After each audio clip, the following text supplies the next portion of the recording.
juga nih. Mungkin 5 menit bisa Pak Win highlight beberapa mitos yang mungkin salah kita pahami sehingga kita lebih terinformasi. Silakan Pak Win. Ya, baik Bu Penny, waktunya.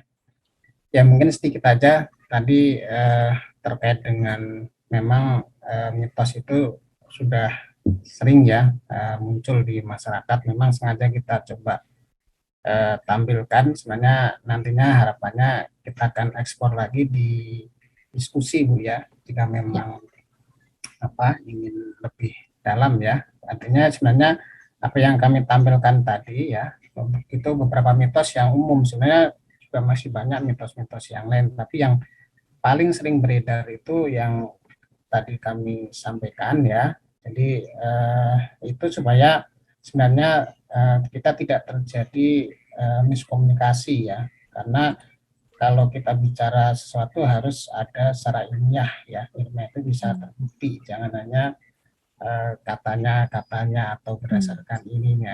Sesuatu harus ada sumber ilmiahnya, dan itu dari apa yang kami sampaikan tadi secara ilmiah sebenarnya ya bisa kita buktikan bahwa itu adalah memang mitos ya.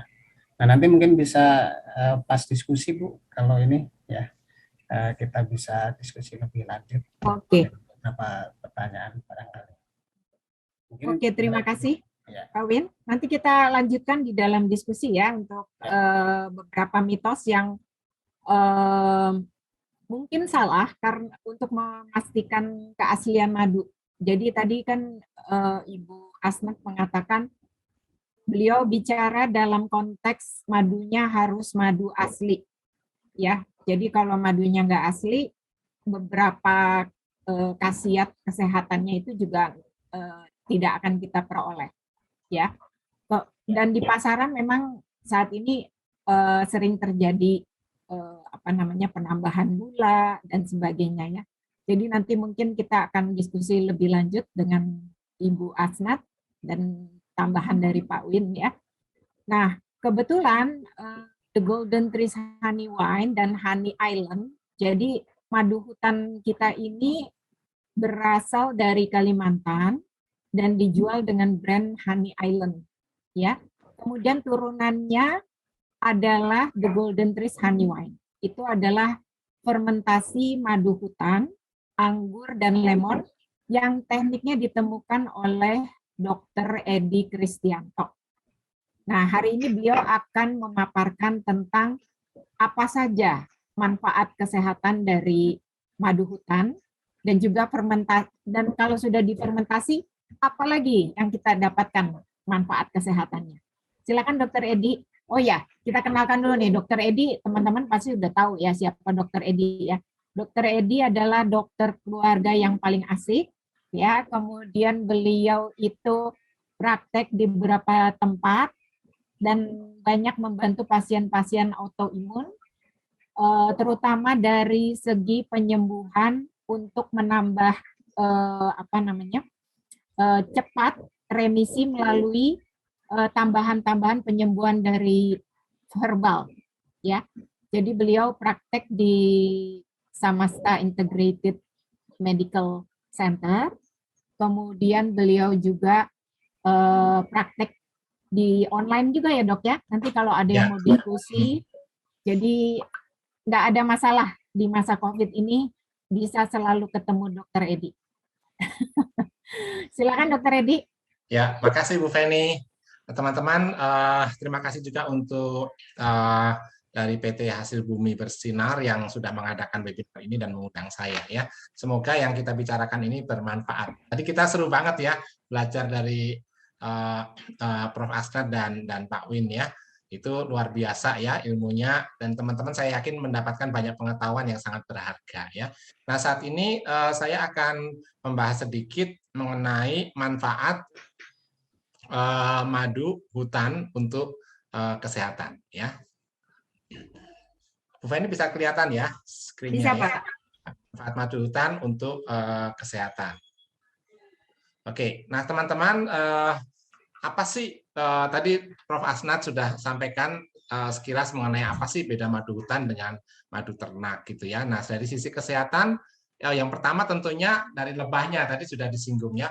Kalau madu ternak itu di Indonesia banyak dari Apis cerana, Apis mellifera, Apis trigona. Apis trigona itu lebah yang tidak menyengat gitu ya, yang kecil-kecil itu ya. Dan kalau madu hutan dihasilkan dari lebah Apis dorsata ya. Ukurannya juga beda ya. Ukuran lebahnya besar sekali yang Apis dorsata ya. Nah, saya dalam meneliti madu hutan untuk kesehatan ini saya keluar masuk juga, saya lihat lebahnya wah mengerikan gitu ya. Kalau disengat bisa berabe itu ya. Nah, sumber nektarnya kalau madu ternak itu rata-rata dari perkebunan ya. Biasanya perkebunan jagung, ada juga perkebunan beberapa buah-buahan dan sebagainya gitu ya. Jadi ya karena namanya perkebunan juga floranya itu seragam, jagung semua gitu ya, uniflora ya. Dan bisa juga tidak organik karena di perkebunan sering digunakan pestisida ya. Nah, kalau madu hutan ya sumbernya dari hutan. Nah, hutan tidak disemprot pestisida tentunya ya. Dan hutan itu juga pohonnya macam-macam jadi multiflora ya. Nah, juga ini organik ya, meskipun tidak semua madu itu disertifikat organik, tapi rata-rata hutan itu organik ya. Dan kalau teman-teman tahu di Indonesia itu kan banyak sekali tanaman berkhasiat tuh, rempah-rempah, tanaman-tanaman yang berkhasiat herbal itu banyak terdapat di hutan. Nah, itu bunga-bungaannya atau nektarnya itu juga dihisap oleh lebah. Sehingga zat-zat berkhasiat dari tanaman-tanaman herbal Indonesia itu masuk ke dalam madunya. Itulah kekayaan, salah satu keunggulan dari madu hutan. Apakah madu ternak nggak bagus? Madu ternak bagus, sangat bagus gitu ya. Memang karakteristiknya aja berbeda dengan madu hutan ya. Nah, teman-teman, dan kekentalan madunya, madu ternak rata-rata lebih kental teman-teman ya. Dia di kotak ya, nggak kehujanan. Nah, kalau madu hutan dia lebih encer ya, rata-rata lebih encer, kandungan airnya lebih tinggi. Tapi bukan berarti madunya dicampur air, bukan ya. Itu memang karakteristiknya, terutama pada waktu musim hujan. Nah, teman-teman, selanjutnya kandungan nutrisi dan enzim. Kalau madu ternak itu keragaman nutrisinya itu tidak sekaya madu hutan ya, karena tanamannya uniflora. Tapi kalau madu hutan ini lebih kaya nutrisi dan lebih kaya enzim ya, karena sangat banyak jenis-jenis tanamannya ya. Dan tiap hutan tentunya berbeda, teman-teman. Madu hutan Kalimantan dia terkenal karena antioksidannya yang sangat tinggi ya, juga enzimnya yang sangat tinggi ya.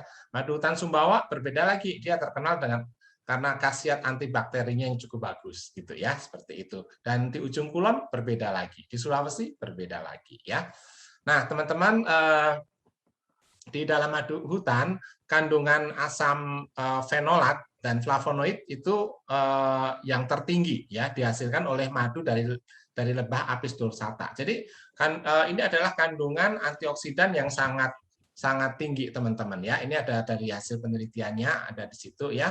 Dan madu hutan juga memiliki kandungan antioksidan yang lebih tinggi karena mengandung beta karotin ya, flavonoid, asam fenolat, polifenol, asam laurat, dan asam nikotinat ya. Ini terdapat pada madu hutan ya. Nah, teman-teman, sekarang apa sih manfaat madu hutan bagi kesehatan setelah melihat komposisi tadi? Yang pertama, madu hutan ini adalah sumber energi. Dari mana sumber energinya? Karena madu hutan itu mengandung glukosa sebagai sumber energi alami untuk seluruh sel tubuh manusia. Nah, kita bisa aktivitas dengerin Zoom ini karena otak kita tuh bekerja gitu kan. Kalau enggak kita sudah tertidur di depan laptop kan. Nah, otak bekerja butuh apa? Energi. Itu dari glukosa, teman-teman ya. Apalagi kalau kita lari pagi, olahraga, itu lebih lagi energinya lebih banyak ya. Itu didapatkan dari glukosa ya. Jadi energi ini digunakan tubuh untuk sel-sel otak dan saraf kita ya. Sel darah merah itu membutuhkan energi untuk dia bekerja ya. Sel darah putih butuh energi juga. Kalau energinya kurang, sel darah putihnya tidak bisa bekerja dengan baik, sehingga kita akan sering sakit-sakitan, terkena infeksi, terkena COVID gitu ya. Terus sel retina mata itu juga membutuhkan energi untuk kita bisa melihat dengan baik ya. Kemudian membentuk DNA dan RNA ya untuk pemerahan sel kita ya. Dan otot-otot tubuh kita pun juga untuk beraktivitas itu membutuhkan energi yang sangat banyak. Nah, kandungan glukosa pada madu ini akan mensuplai kebutuhan energi ini, teman-teman ya. Nah, sekarang pada kondisi khusus itu energi itu bahkan dibutuhkan lebih, ya, yaitu pada kondisi apa? Contohnya ya, pada penyakit autoimun ya, metabolismenya itu membutuhkan lebih tinggi tenaga ya, jadi itu energinya lebih tinggi. Kalau nggak lemes gitu ya, nah itu membutuhkan energi tambahan. Itu bisa didapatkan glukosa dari madu itu. Penyakit infeksi dan demam ya, tubuh melawan kuman ya, terjadi demam, itu kita membutuhkan energi nih. Kemudian kalau teman-teman habis divaksin, saya kemarin baru habis divaksin ketiga gitu ya. Nah, itu kalau kebanyakan orang kalau habis divaksin rasanya capek, lemes ya, itu madu bisa memberikan energi untuk kita ya, karena tubuhnya kita membutuhkan energi lebih banyak untuk membentuk antibodi ya. Pada kanker itu kan rasanya lemes gitu ya, orang-orang yang kena kanker itu membutuhkan energi lebih ya. Masa penyembuhan dari satu penyakit, kerja keras, kelelahan fisik, nyangkul gitu misalnya ya, berkebun gitu ya, itu membutuhkan energi itu. Kerja keras di kantor gimana? Ya butuh energi juga gitu kan. Menurut teman-teman mana energi lebih banyak ya? Nyetir mobil atau kerja di laptop? Mana energi lebih banyak? Kerja di laptop di kantor gitu misalnya. Ternyata energi yang dibutuhkan untuk kerja di laptop itu lebih besar loh dari nyetir mobil, teman-teman ya. Nah, terus juga untuk memerlukan kerja otak yang ekstra, teman-teman banyak mikir gitu ya. Saya mempersiapkan webinar ini juga banyak mikir, lihat referensi ya, lihat data ya, menyusun presentasi itu mikir juga gitu kan, itu butuh energi ya. Dan juga pada orang-orang yang mengalami gangguan penyerapan makanan, pada orang-orang yang sakit MAH misalnya, yang sering kembung, makanan tidak terserap dengan baik, itu lemes dia, butuh energi ekstra. Nah, energi dari madu ini mudah diserap, teman-teman, dari glukosanya itu ya. Jadi, teman-teman yang mengalami ini disarankan sih teman-teman bisa mengkonsumsi madu ya. Nah, madu ini juga sebagai sumber probiotik ya. Probiotik itu apa? Probiotik itu adalah makanan untuk bakteri yang baik, bukan bakteri jahat ya. Jadi, bakteri rupanya di tubuh kita, bakteri yang baik dengan bakteri yang jahat itu makanannya berbeda rupanya ya. Nah, madu ini mengandung prebiotik yang disebut sebagai fructooligosaccharides atau FOS. Nah, ini menjadi makanan bagi bakteri yang baik di usus kita gitu ya. Dan anehnya bakteri yang jahat dia tidak makan FOS, tapi bakteri yang baik dia makan ini ya. Nah, setelah itu bakteri itu juga memfermentasi FOS itu ya, menghasilkan asam lemak rantai pendek atau short chain fatty acid atau SCFA ya. Ini dihasilkan dari fermentasi fructooligosaccharides dari madu tadi ya. Nah, sekarang apa sih manfaatnya short chain fatty acid ini? Pertama, dia menjadi sumber energi untuk sel-sel usus besar ya. Jadi sel usus kita tuh bergerak mendorong makanan ke bawah ya. Itu dia butuh tenaga itu. Kalau enggak lemes. Kalau lemes apa yang terjadi? Enggak bisa mendorong makanan ke bawah. Ya kembung, terus nggak bisa buang air besar, konstipasi gitu kan. Nah, juga SCFA ini berfungsi sebagai anti peradangan. Ya, peradangan itu kayak pembengkakan, nyeri itu ya. Peradangan juga bisa terjadi di usus, melilit ususnya ya seperti itu. Nah, terus short chain fatty acid juga melindungi usus sehingga bakteri jahat tidak merusak dinding usus ya. Seperti itu. Nah, kalau bakteri jahatnya merusak dinding usus terjadi satu kondisi namanya leaky gut, ususnya mulai mengalami kebocoran, perembesan ya. Dan bahkan SCFA ini dia bentuk molekulnya itu sangat kecil ya, hasil dari fermentasi madu tadi ya. Itu bisa melewati dinding usus dan masuk ke aliran darah sehingga bermanfaat meredakan peradangan ya. Peradangan yang di luar usus, radang sendi misalnya ya, peradangan di kulit ya. Itu bisa diredakan dengan SCFA ini yang berasal dari madu ya. Jadi teman-teman lihat banyak sekali manfaatnya ya. Kalau dari zaman dulu madu ini sering dipakai oleh tabib-tabib untuk ngobatin orang gitu ya, dari zaman dulu nih sebelum ilmu kedokteran ada bahkan ya, karena banyak khasiatnya yang seperti ini. Nah,